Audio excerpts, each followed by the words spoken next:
নমস্কাৰ, মই কল্যাণী। আজি বসন্তত ফুলা এবিধ ধুনীয়া সুগন্ধি ফুল Y.T.T বিষয়ে ক'বলৈ লৈছোঁ। বিভিন্ন ঠাইত ইয়াৰ বিভিন্ন নাম। আমাৰ ইয়াত Y.T.T বুলি কয়, য়েষ্টাৰডে টুডে টুমৰো। এই ফুলজোপাত তিনি কালাৰৰ ফুল ফুলে, সেইবাবে এইটো ইয়াৰ নাম। এইজোপা এবিধ খুব ধুনীয়া ফুল। বসন্তকালত এই ফুল বেছিকৈ ফুলে। সাৰ পানী দি থাকিলে বছৰত এই ফুল 2-3বাৰকৈও ফুলে। এই ফুলজোপা মাটি লগাবৰ বাবে বিশেষ একো কষ্ট নহয়।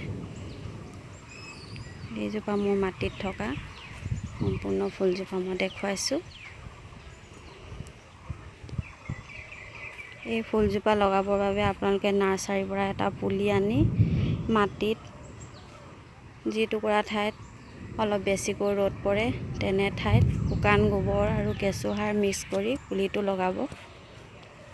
ছাঁ পৰা ঠাইত লগালে গছজোপাৰ গ্ৰ'থহে বাঢ়ে, ফুল নুফুলিব। গছজোপা আপোনালোকে ওখও কৰি ৰাখিব পাৰে বা একেবাৰে কাটি চাপৰ জোপোহাও কৰি ৰাখিব পাৰে।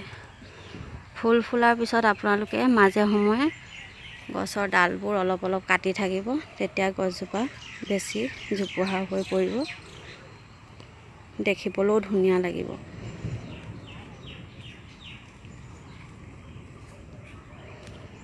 টাবতো এই ফুল লগাব পাৰে।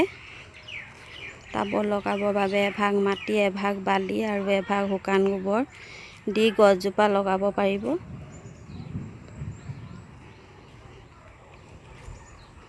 পানী দিয়াৰ ক্ষেত্ৰত ৰাতিপুৱা গধূলি 2বাৰ দিলে হ'ল।